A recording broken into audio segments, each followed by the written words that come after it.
Baik pemirsa, kembali lagi bersama saya Farah Farhat di Expose Lebih Dekat Lebih Santai. Pemirsa, beberapa waktu lalu Indonesia dikejutkan dengan berita bahwasanya Dr. Aulia Risma Lestari yang sedang mengikuti PPDS dikabarkan dan diduga meninggal karena bunuh diri akibat bullying. Dan pada kali ini Expose akan berbicara dan juga berdiskusi mengenai bullying dan dampaknya bagi pendidikan dan juga peran orang tua dalam menangani ataupun berkontribusi dalam hal ini. Untuk itu di sini kita sudah ada Bu Nur Agustin selaku psikolog dan juga Cik Lan selaku pemerhati anak dan juga filantropis di Kota Pekalongan yang pada kali ini akan kita diskusikan bersama dengan mereka narasumber kita yang luar biasa. Selamat malam Bu Nur Agustin. Selamat malam. Selamat malam. Selalu cantik deh. Aduh, terima kasih. Bu Nur Agustin juga sangat cantik sekali dengan outfit warna orange dan batiknya begitu ya. Dan yang kedua Cik Lan, selamat malam Cik Lan. Selamat malam para yang gak kalah cantik juga pastinya. Oke, ini gimana Cik Lan, apa kabar? Baik, luar biasa. Baik, luar biasa ya. Bu Nur Agustin juga baik ya? Iya, baik. Selalu insya Allah baik. Oke, baik. Cik Lan, Bu Nur Agustin, kita kan ini sedang sedih begitu ya di tengah-tengah Agustus ini begitu ya, yang harusnya kita merdeka, tapi ternyata banyak sekali isu-isu miring yang menerpa negeri ini. Dan salah satunya ini salah satu ya, masih banyak isu-isu miring lainnya yang perlu kita perhatikan juga. Dan ini salah satu yang perlu kita perhatikan adalah kasus bullying mahasiswa PPDS begitu. Dan ini akhirnya membuka mata kita, terutama masyarakat Pekalongan juga, orang tua, kemudian juga semuanya dari seluruh lapisan masyarakat ini harus kembali melek tentang bullying dan supaya tidak terjadi lagi hal-hal serupa. Nah, ini kalau dari Bu Nur Agustin selaku psikolog, sebetulnya bagaimana bullying itu betul-betul bisa berdampak negatif terhadap psikologis anak dan juga lingkungan sekitar. Ya, ya. Terima kasih Pak. Ini menarik ya, Cik Lan ya. Topik ini sering kita diskusikan di luar acara yang live seperti ini ya. Bullying itu kan seringkali dianggap sebagian masyarakat sebagai hal yang biasa dilakukan pada usia anak, seolah-olah itu bagian dari sosialisasi adaptasi anak-anak di satuan pendidikan. Undang-Undang Perlindungan Anak sudah menyebutkan bahwa anak-anak itu perlu mendapatkan satu dukungan positif di dalam tumbuh kembangnya dia. Bullying itu kalau didefinisikan kan tindakan yang sifatnya agresif ya, cenderung diulang, tidak diinginkan ya, tidak diinginkan, ada unsur kekerasan. Dan itu biasanya dilakukan oleh seseorang yang punya kuasa atau ada ketidakseimbangan di situ. Bentuknya tidak hanya fisik kan sebetulnya. Ada yang verbal atau mental, psikis. Ada juga bentuk yang mengisolasi atau mengucilkan. Nah, ini kan sering nggak dianggap bahwa mengucilkan itu bagian dari cara membunuh karakter atau membuat seseorang secara mental bisa terganggu. Dan bisa juga lewat sosmed atau cyberbullying dan juga bisa dalam bentuk seksual.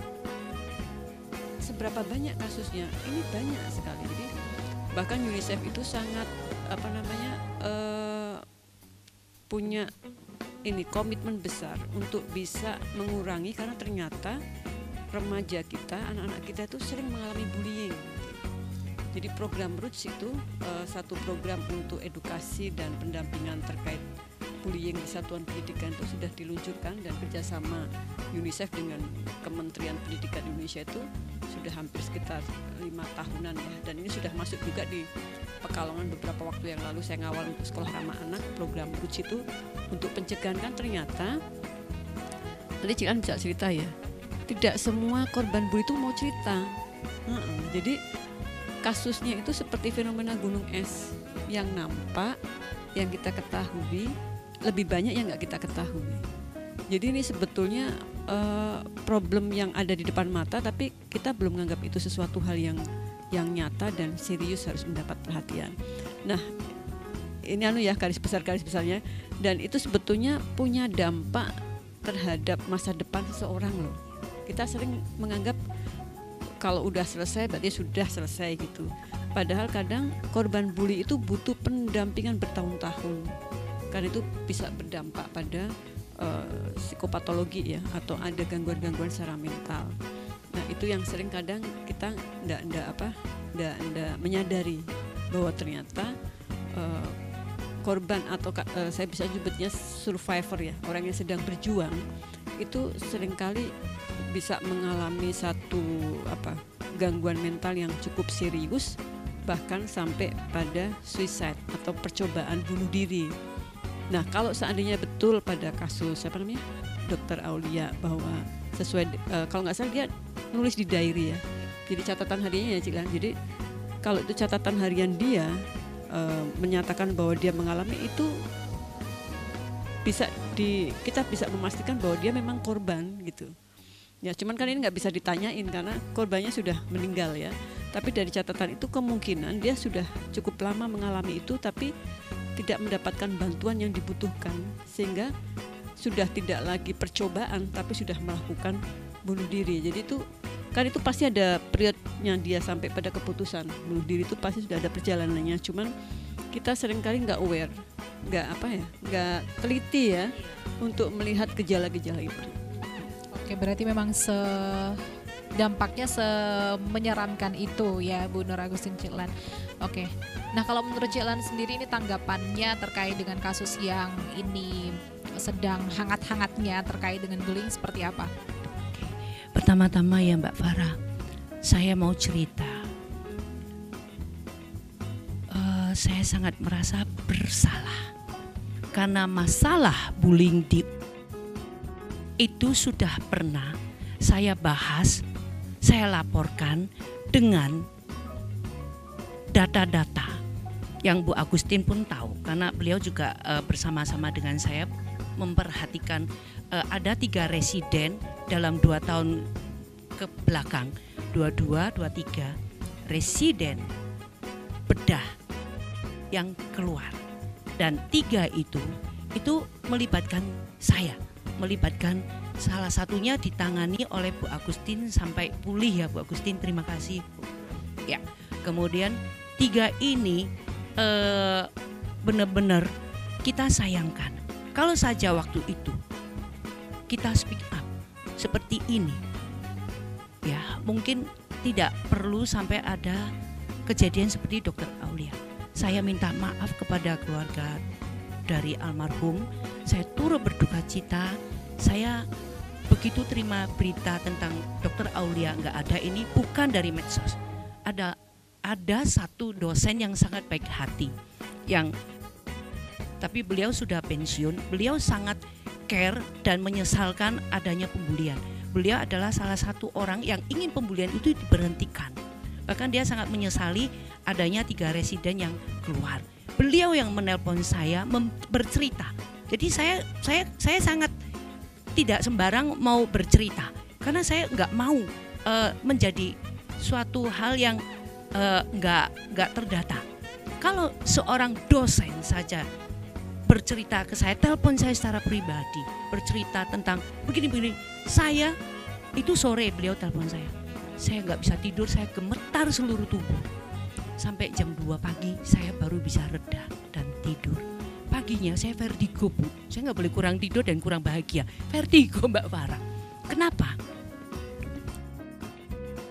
Karena ketika terjadi pembulian yang pada 3 residen itu, bersama data, video, foto, kemudian WA. Jadi ada salah satu yang sampai masuk rumah sakit karena pembulian dipaksa oleh seniornya makan nasi padang 5 porsi.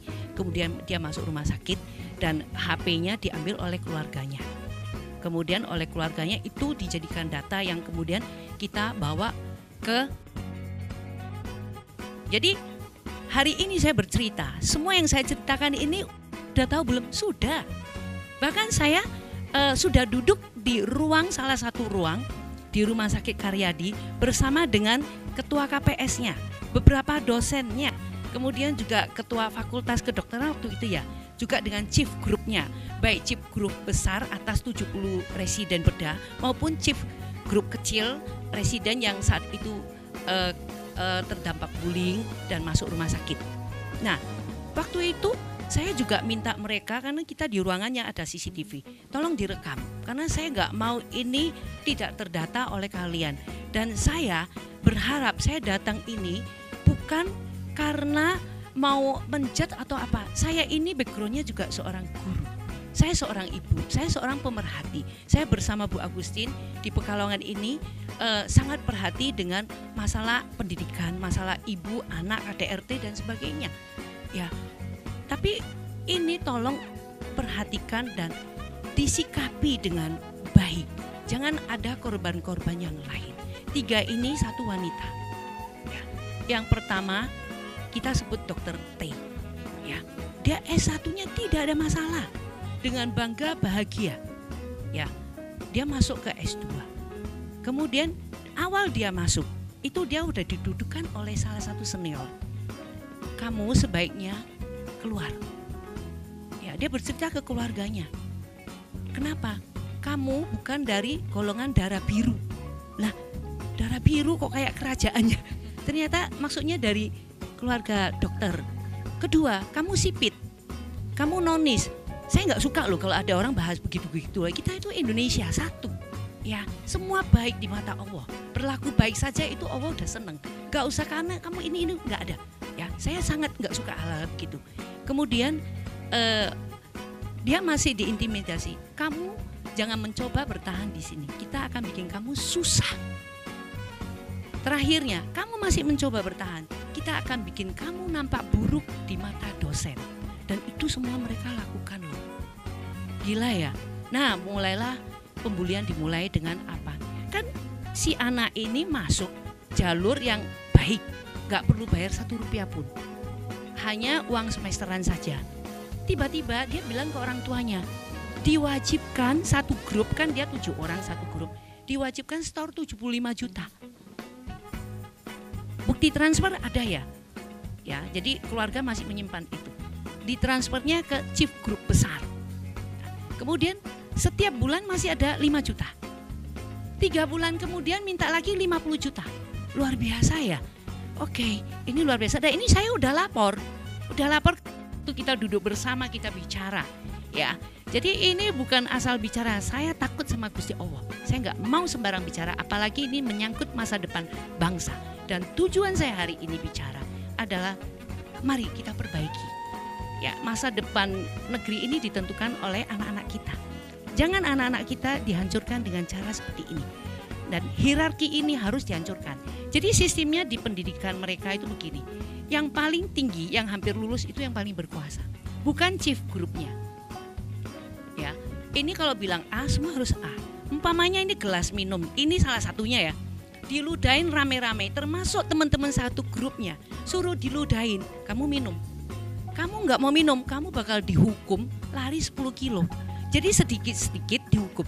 Ini salah satu yang bikin Dokter Aulia nggak bisa bertahan. Karena hukumannya. Dikit-dikit itu ada hukuman. Apapun yang senior minta, tugas-tugas, jurnal, apa, kamu harus tepat dan mau selesaikan. Dia nggak mau tahu pekerjaanmu udah banyak. Nggak selesai, dihukum lagi Bu. Hukuman ada 2 macam. 1, dihukum lari 10 kilo. Kalau kamu hari itu sanggupnya 5 kilo, kamu utang 5 kilo dicatat Bu. Segitu nakalnya loh. Kedua, dipanggil ke aula tengah malam loh.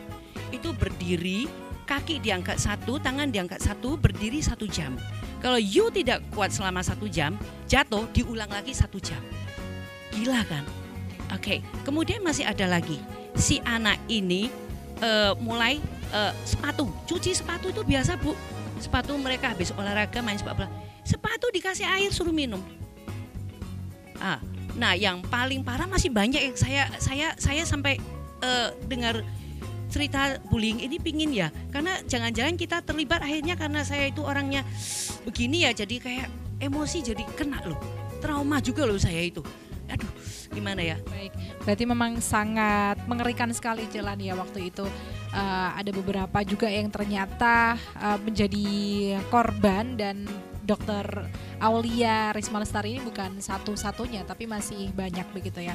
Nah, nanti kita akan bahas kembali sebetulnya seperti apa sih seharusnya dunia pendidikan, baik itu pendidikan dasar sampai perguruan tinggi, bisa menganulir kekerasan dalam pendidikan ataupun kita bisa sebut dengan bullying. Jangan kemana-mana, tetap di Expose Lebih Dekat Lebih Santai.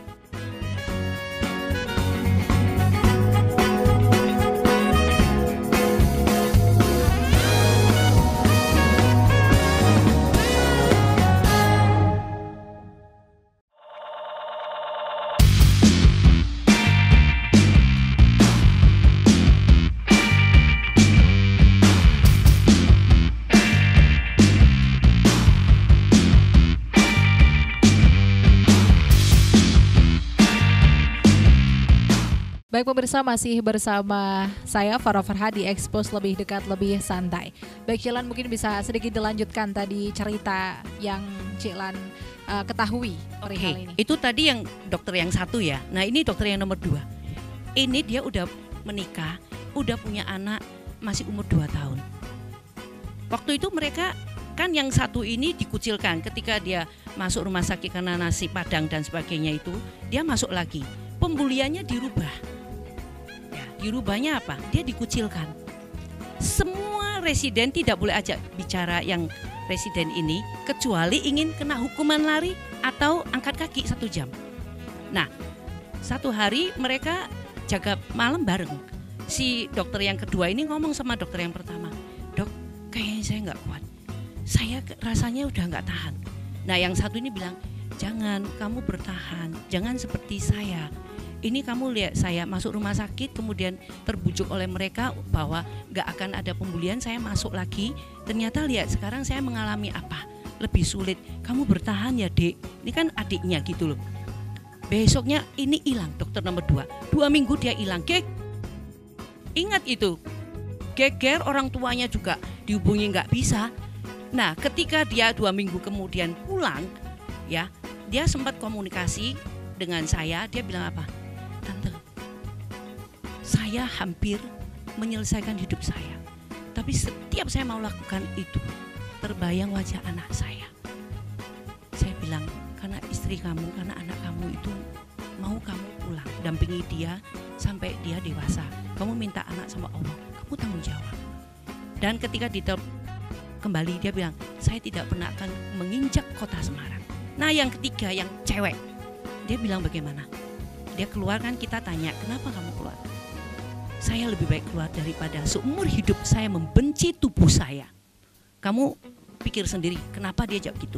Masih ada satu itu kan ada di medsos waktu itu, yang temannya yang dokter yang pertama.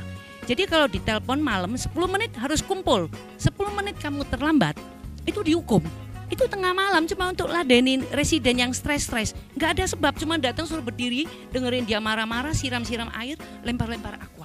Nah yang satu ini padahal dia naik mobil, dia ngebut, dia nabrak mobil. Waktu itu kalau gak salah sedan putih di pinggir jalan yang parkir diam. Guling-guling kayak film silat, dia masuk rumah sakit. Ya, lututnya pecah. Itu orang tuanya ganti lutut dia 175 juta. Ini anak orang loh. Ini masih banyak. Kalau yang itu bertahan, dia nggak keluar. Tapi setelah itu keluar apa enggak saya nggak tahu.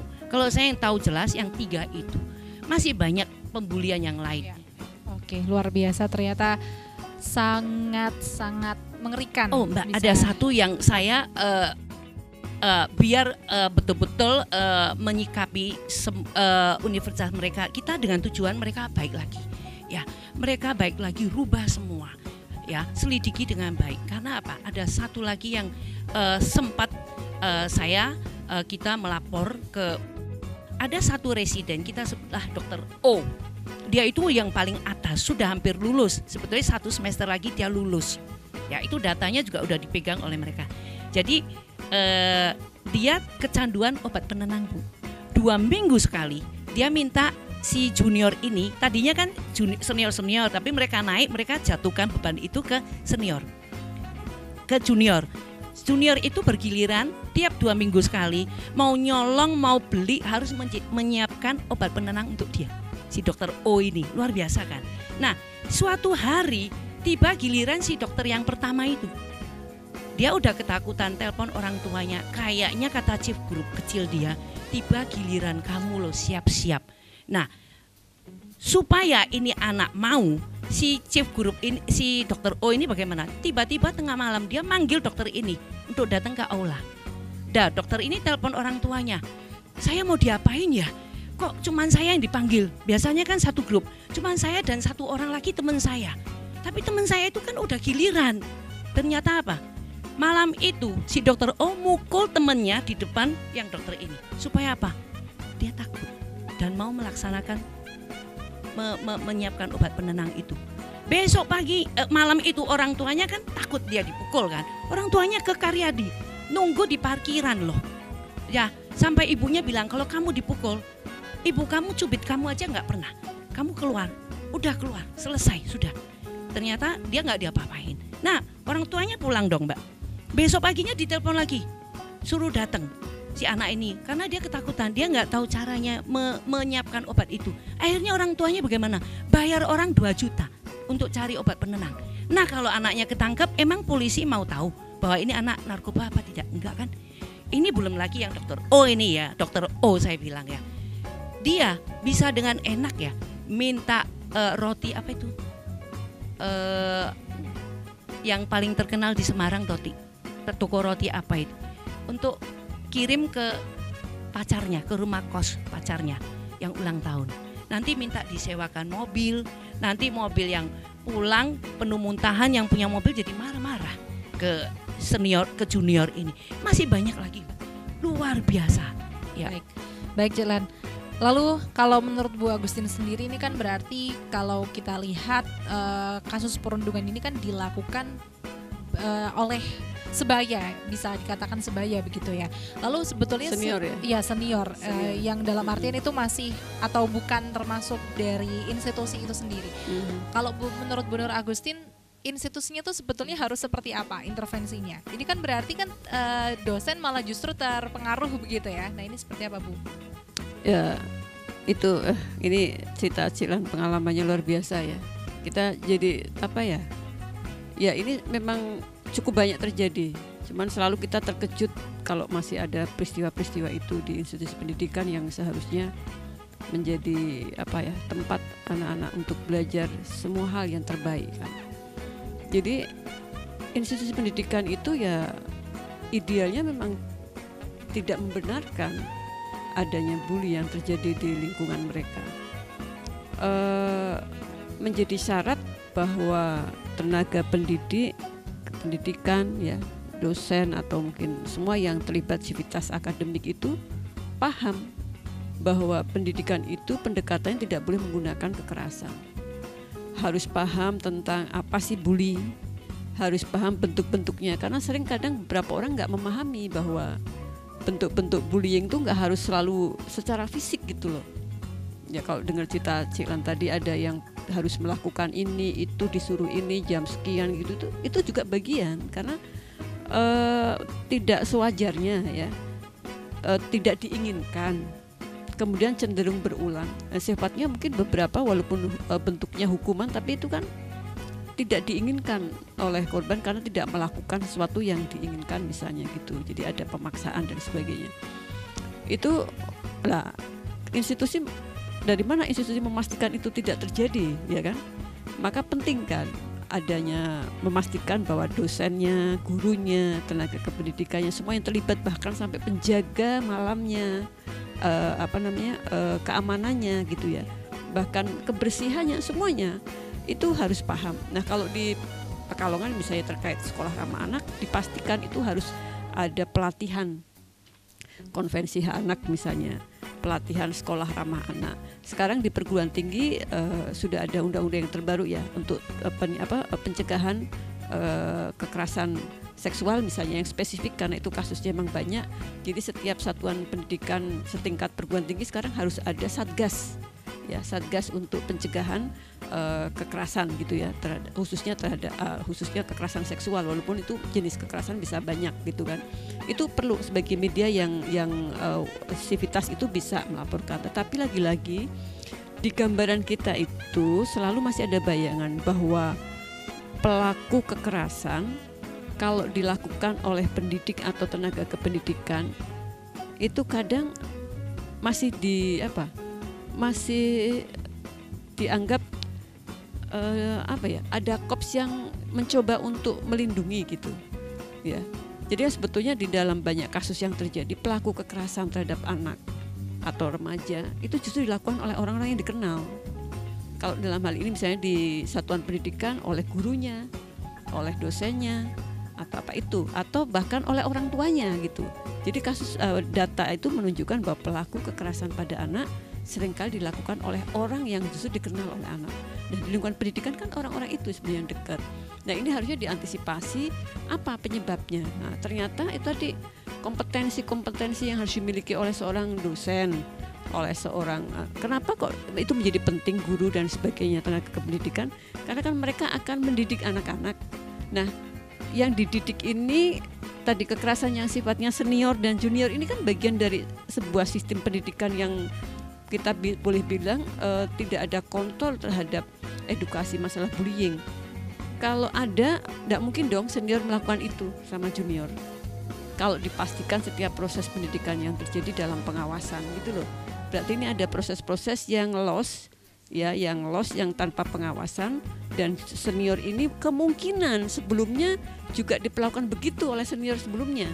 Jadi ada hierarki, kemudian juga tadi tradisinya tidak terputus begitu. Nah ini seperti apa harus memutus rantai itu? Ya itu tadi Cilan bagus ya, ini komitmen ya. Menurut saya komitmen, terus kemudian mungkin perlu ada campur tangan dari pemerintah juga dalam hal ini, karena ini misalnya lembaga-lembaga pendidikan berarti harus ada dari dinas terkait atau kementerian terkait yang menyikapi betul, dan bagaimana itu ada semacam evaluasi serius ya, komitmen. Kemudian mungkin kalau dilihat memang sumber-sumbernya terjadi itu ada pihak-pihak tertentu yang potensial sebagai motivator untuk itu mungkin harus dievaluasi untuk ada pergantian dan sebagainya. Saya kira itu menjadi langkah yang penting. Kalau saya juga Kementerian Kesehatan juga ini cukup serius ya, dari sejak tahun 2023 ya, setelah pasca Covid ada laporan-laporan ini, kemudian kan membuka posko pengaduan, dan sampai sekarang kalau nggak salah hampir 365 pengaduan yang terjadi kekerasan khususnya di profesi pengambilan pendidikan khusus untuk dokter spesialis itu. Ya. Baik, kalau bicara tentang bagaimana peran institusi sendiri untuk menangani bullying di Pekalongan sendiri, kita bicara secara umum itu apa Ibu? Terutama satuan pendidikan ya, ini seperti apa kondisinya sekarang tentang bullying? Jadi kalau untuk tingkat kota di Pekalongan, sebelum keluar peraturan menteri terkait tentang wajibnya setiap pemerintah daerah untuk membentuk tim pencegahan dan penanganan tindak kekerasan seksual khususnya, karena kasus memang yang seksual yang tinggi ya. Itu sebelumnya di kota kan kita sudah punya kayak lembaga perlindungan perempuan anak ya. Mekanismenya sudah dilakukan saat ada kejadian. Tapi kan kalau kejadian lebih mahal ya Cik Lan ya. Jadi upaya pencegahannya kan yang harus lebih dikedepankan. Nah upaya pencegahan itu maka perlu program-program khusus ya dalam upaya untuk mengedukasi, memastikan semuanya terpantau. Misalnya kalau di Pekalongan lewat program Sekolah Ramah Anak, itu yang memastikan teredukasi anaknya, ada agen perubahan, teredukasi pendidiknya, bahkan sivitas akademik dan juga komite sekolah ya, paguyuban, dan juga masyarakat. Jadi ini kan harus paham dulu bahwa kekerasan itu tidak boleh dilakukan. Nah ini kan menghadapi begitu banyak orang yang toksik, yang dulunya juga korban. Jadi korban kekerasan kalau tidak didampingi dengan baik, dia juga potensial menjadi pelaku. Ini yang seringkali kita tidak cukup punya kesadaran bahwa saat ada korban kemudian kasusnya selesai, tapi korbannya nggak didampingi, dia potensial loh melakukan itu kepada orang lain, karena ada hal-hal yang dia nggak bisa terima. Kenapa saya diperlakukan begitu? Kalau gitu saya juga mau melakukan. Beberapa kasus bullying latar belakangnya adalah karena dulu saya juga dibully. Jadi dia juga melakukan hal yang sama. Bagi beberapa karakter anak bisa seperti itu. Jadi sebetulnya mekanismenya saat penanganan kasus saya kira sudah diatur, harus misalnya kalau lewat kalau di satuan pendidikan tentu ada tim yang sudah harus dibentuk juga. Jadi lewat peraturan menteri pendidikan itu sudah diwajibkan membentuk itu, di tingkat kota juga sudah ada, dengan kepolisian juga sudah ada ya. Tetapi itu tadi upaya pencegahan jauh lebih dikedepankan daripada upaya penanganan ya. Baik, berarti kita tadi Bu Nur Agustin juga membahas mengenai bagaimana tadi korban bullying itu juga akan berpotensi menjadi pelaku kalau misalkan tidak ada pendampingan. Nah, sesaat lagi kita akan membahas bagaimana upaya-upaya yang harus dilakukan oleh orang-orang sekitar, terutama yang mungkin mengalami secara langsung bullying ataupun ada kerabat ataupun keluarga yang mengalami itu, harus seperti apa supaya menyetop mata rantai yang negatif itu. Jadi jangan kemana-mana, tetap di Expose, lebih dekat, lebih santai.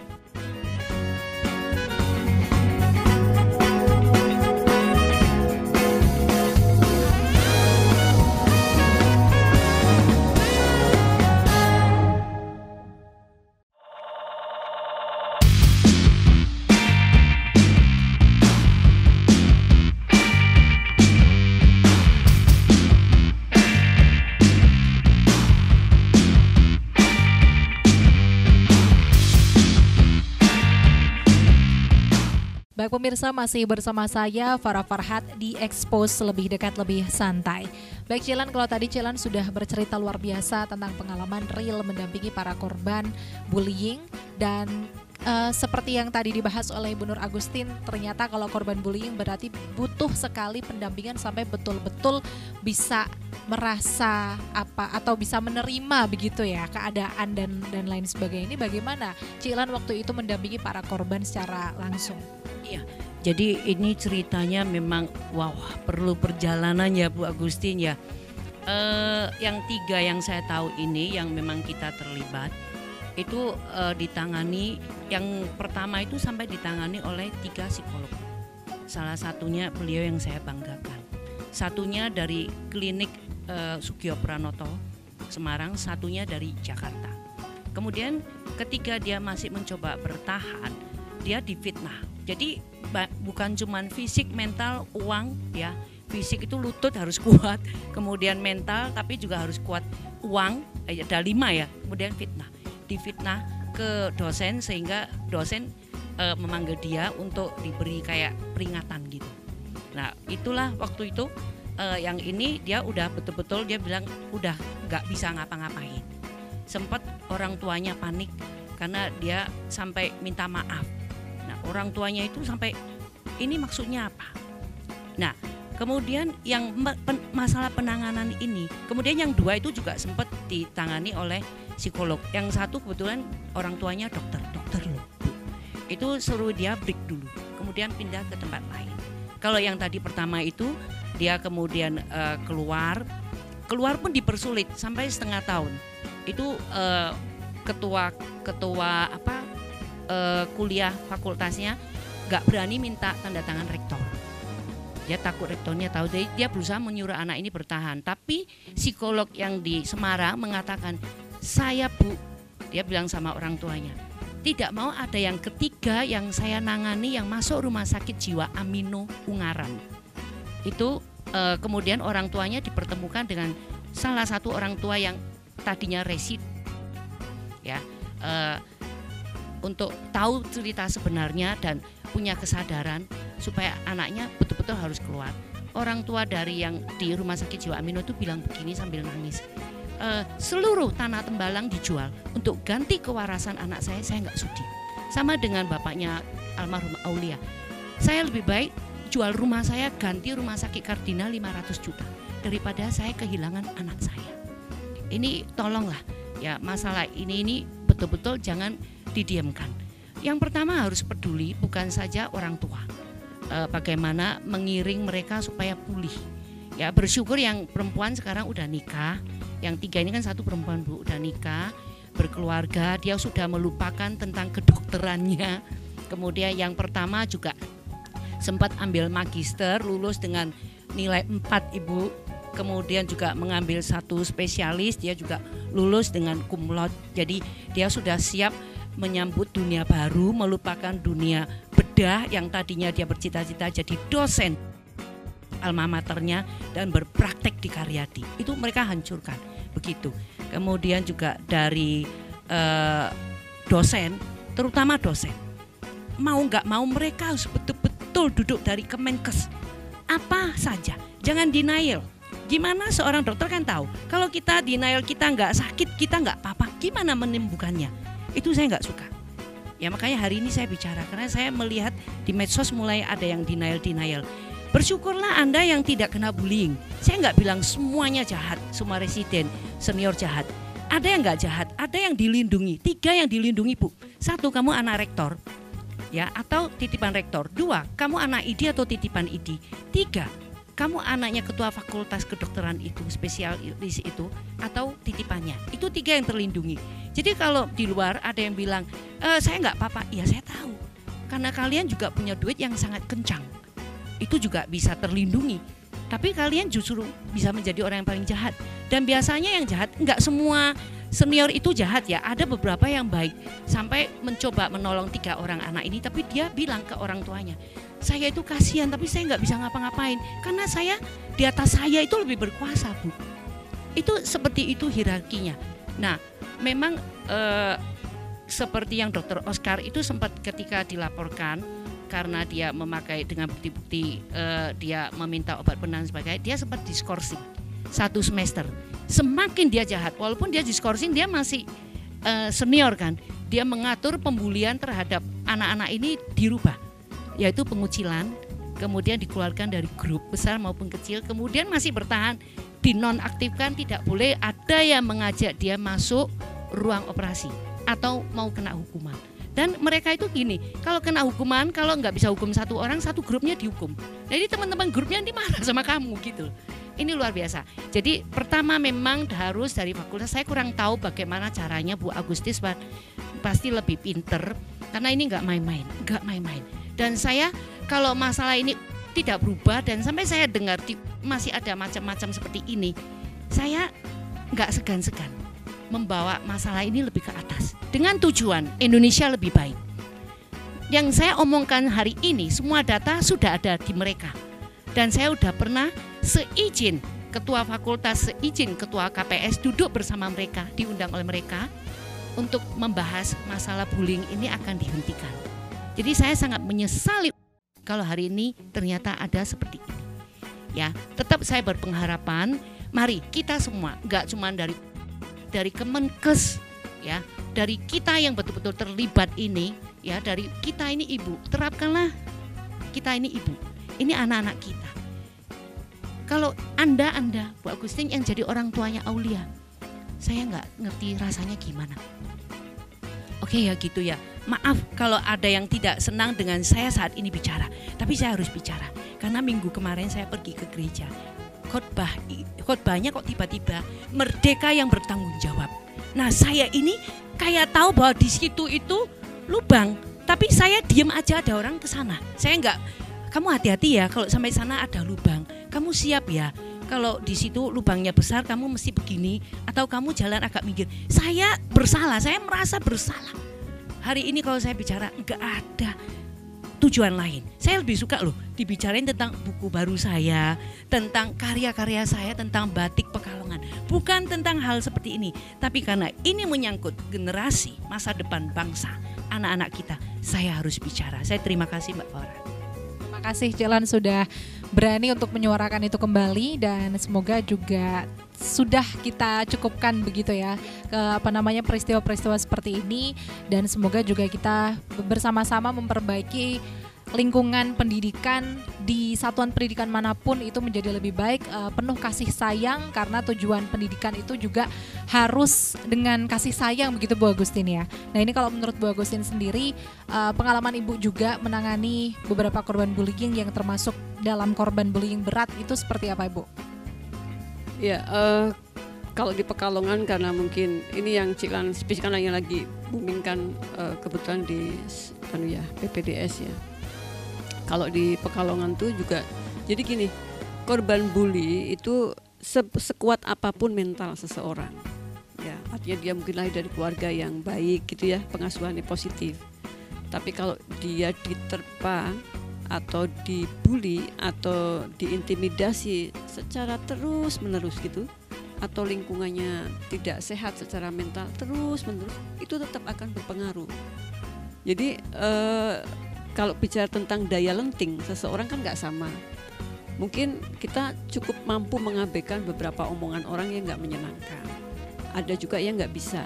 Tetapi kalau terus-menerus, walaupun kita kuat secara mental, tapi kalau itu terus-menerus dilakukan, seseorang itu pasti juga akan terdampak. Nah itu di situ. Maka perjalanannya dimulai sebetulnya dari apakah dia ada yang membantu, apakah ada yang bisa diajak bicara, apakah ada pilihan untuk mundur, ya, untuk keluar dari situasi itu atau enggak.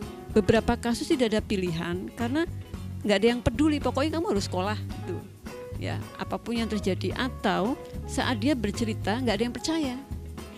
Saat bercerita misalnya sama orang tuanya, mah aku tadi di sekolah ini, itu guyonan aja kali, bicara sama gurunya itu kan teman aja, mah mungkin dia mau main gitu-gitu. Jadi itu sesuai dengan hasil penelitian menunjukkan bahwa kenapa korban bully itu jarang bercerita atau melaporkan, karena ternyata reaksi orang dewasa tidak seperti yang dia ingin harapkan. Nah ini juga bisa, beberapa mungkin tidak cerita, nggak ada yang percaya, atau hanya mendorong kamu harus kuat ya, harus kuat ya, gitu-gitu aja. Tapi kan nggak semua orang itu bisa melampaui itu, apalagi wong yang orang tua aja belum tentu bisa ya melampaui beberapa intimidasi dari lingkungan, apalagi ini usia-usia yang memang harus belajar gitu. Jadi beberapa kasus kalau yang di Pekalongan itu sampai ada yang depresi, ya, artinya dia udah sampai gangguan. Nah, tidak mau berangkat sekolah, tapi karena kita menganggap bahwa 12 wajib belajar itu tetap harus didampingi, kita dorong sekolah itu untuk memperbaiki, tapi juga tidak boleh mengeluarkan anak misalnya. Dengan cara apa? Ya datangi ke rumahnya, sampai ujian itu di rumahnya, ngerjakan tugasnya di rumahnya. Ada komunikasi orang tua sekolah dan diberi pemahaman. Itu bisa saja terjadi tidak di sekolah yang awal, tapi itu dampaknya ternyata setelah dia pindah sekolah loh. Jadi kejadiannya misalnya di waktu dia SMP, itu ternyata sampai SMA itu belum selesai. Jadi dampaknya baru terlihat saat di SMA. Nah di SMA gurunya nggak paham ini kenapa sih gitu loh. Baru setelah itu kita jelasin itu ada proses-proses dulu kejadian. Akhirnya oh berarti ternyata dampak bully itu betapa panjang, tidak pada 1-2 tahun ini saja, tapi di kehidupan kemudiannya yang secara mental ya mengganggu dong. Dia udah nggak mungkin mengikuti lagi untuk pendidikan karena dia trauma ketemu teman-temannya, ketemu gurunya. Padahal gurunya yang sekarang nggak apa-apa, tapi ini kan kejadiannya udah lampau. Kemudian dia udah nggak ada lagi minat untuk melanjutkan hidup, ya harus mungkin perlu bantuan psikiater untuk obatnya. Karena kalau nggak pakai obat ya dia udah terdampak, ada keinginan bunuh diri, apapun gitu. Jadi itu dampak mentalnya sampai segitu ya kalau untuk usia-usia SMP, SMA, karena mungkin kita di Pekalongan lebih intensif untuk membantu. Tapi kalau yang Ciklan ceritakan ini sebenarnya usianya kan udah dewasa. Bayangkan, dewasa saja yang mampu menganalisis sampai dia membuat keputusan untuk mengakhiri hidup misalnya. Itu kan berarti satu proses panjang yang dia lalui, itu nggak mudah gitu. Ya, jadi ini cerita Ciklan ya, pengalaman Ciklan dan mungkin beberapa kasus yang terjadi di Pekalongan. Semoga nggak bertambah. Ini menjadi perhatian kita semua betapa seriusnya di tengah-tengah persoalan bangsa yang banyak. Ini sebenarnya ada satu persoalan penting yang butuh komitmen juga diperhatikan tentang anak-anak kita. Jadi ini menjadi kewajiban kita semua untuk melakukan pembenahan kan. Oke, baik. Mungkin terakhir Ciklan, harapan Ciklan ke depan ini untuk tidak hanya terkait tapi juga untuk seluruh satuan pendidikan di Indonesia untuk bisa betul-betul menyetop bullying. Iya, jadi kalau saya, karena saya itu orangnya berpikirnya praktis, gak usah berputar-putar. Ya, terlalu lama kalau nurut sistem. Sebetulnya tentang yang terjadi, yang tadi saya utarakan semua, yang saya juga udah menghadap dan sebagainya, itu kan sudah dari tahun-tahun kemarin diterima oleh Kemenkes juga. Ya, dan apakah ada perubahan. Kalau ada perubahan, kenapa yang kasus Aulia ini terjadi? Itu pertanyaan saya.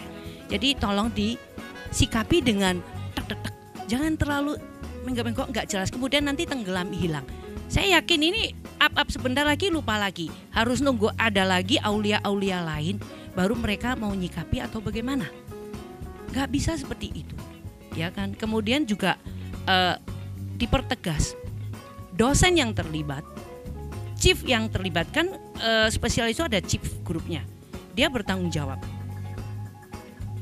Walaupun chief itu belum tentu dari yang teratas, jadi ini main hierarki, jadi itu harus dipotong, nggak ada main hierarki. Nah ini cara gimana saya nggak ngerti Bu, memotong tali ini. Kemudian kalau terjadi ada satu saja pengaduan, dia dipanggil dan harus ada sanksi dikeluarkan. Berarti dia nggak bisa memimpin 70. Dia harus diberi wewenang bahwa dia yang paling berkuasa, bukan yang paling tinggi. Kedua KPS, keluarkan KPS-nya. Keluarkan KPS yang sudah dilapor tapi tidak merespon dengan kasus. Jadi yang kasus yang saya 3 itu bukan mereka nggak lapor tapi malah dimarahin. Dibilang kamu cemen lah, inilah. Lah, cemen dari mana? Ketika mereka masuk itu bukannya dites psikolog kejiwaan sebagainya ya, yang objektif loh, yang nilai pelajarannya ilmu kedokteran, yang Inggris, yang jurnal ditesnya dari ujung kaki sampai ujung rambut, semua nilai kamu tinggi pun yang subjektif dihadapkan 15 dosen, mereka nggak mau terima kamu karena udah banyak titipan, ya kamu nggak masuk. Jadi dosen yang ada di fakultas itu harus juga ditindak kooperatif, nggak bisa, itu dimulai. Kedua orang tua Bu, ini yang saya ngomong ke keluarga 3 ini ya, kita punya masukan bagi mereka bahwa mari bukan cuma di Undip ya Bu ya, ini di yang SD, pesantren, di asrama itu orang tua harus peka ya, mendengar, menjadi pendengar yang baik, dan jangan menganggap ketika mereka bicara itu aku cengeng kamu ini, enggak ya. Mereka walaupun umur berapapun mereka perlu didengar, dan kita sikapi diam-diam maupun terang-terangan, itu harus ya. Stop, saya setuju anestesi diberhentiin dulu sampai masalah ini selesai, termasuk bedah. Saya berharap ya selidiki orang-orang ini apakah masih ada di situ. Bahkan 3 yang kemarin itu yang tadi saya sebutkan itu ketakutan ketika masalah ini naik. Mereka bilang, waduh, kalau tiba-tiba kita 3-3-nya menghilang, ini bukan karena bundir ya, tapi jangan-jangan kita diculik. Karena yang suruh mereka makan nasi Padang itu dan juga minta laptopnya diganti dengan merek ditentukan Hewlett Packard 12 juta, itu orang tuanya langsung transfer loh. Kalau enggak dihukum anaknya. Nah, itu tidak, sampai sekarang saya selidiki, dia masih ada dan tidak pernah diberi sanksi. Yang kalau yang dokter O itu memang diberi sanksi 1 semester nggak boleh kuliah. Tapi yang ini enggak, ini luar biasa. Ternyata apa? 3 anak ini bilang takut diculik. Karena apa? Katanya dia dari keluarga pejabat. Kakeknya itu orang militer, titipan dari Jakarta. Baik. Gila ya. Baik, pada intinya menurut Cik Lan dan juga Bu Nur Agustin ini merupakan tanggung jawab kita bersama, tidak hanya pada satuan pendidikan saja, tapi sampai kepada orang tua pun harus terus peka dan juga menjadi pengawas bagi anak-anaknya apabila ada kejadian-kejadian yang mencurigakan dan sampai mengganggu kondisi mental anak-anak maupun dimanapun itu, bahkan mahasiswa pun masih bisa sangat terdampak. Semoga Cik Lan dan juga Bu Nur Agustin masih tetap kuat begitu untuk menghadapi serbuan ini isu tadi, ke depan. Mbak Parada, tadi kita ngomongnya tentang PPDS. Sebetulnya di SD pun ada. Ya, betul. Bu, saya kemarin baru terima laporan. Jadi ada anak pinter, dia sekolah di SD. Dia cantik, pinter, gurunya dikit-dikit manggil dia untuk kegiatan dan nilainya tinggi. Tahu nggak? Tiba-tiba dia dikucilkan, didiamkan temannya satu kelas. Iya, memang kejadian ini tidak hanya pada PPDS tapi juga sampai ke ranah pendidikan dasar seperti itu ya. Jadi semua satuan pendidikan Bu Nur Agustin ya. Terima kasih Cik Lan, terima kasih Bu Nur Agustin atas kehadirannya. Semoga dengan expose kali ini semakin membuka mata kita terkait tindakan bully ini harus di-stop, disudahi, tidak ada lagi nama-nama yang keluar bahkan sampai di berita seperti almarhumah Dokter Aulia Risma Lestari. Turut berduka cita untuk keluarga yang ditinggalkan dan semoga diberi ketabahan. Dan terima kasih sudah menyaksikan Expose, lebih dekat lebih santai.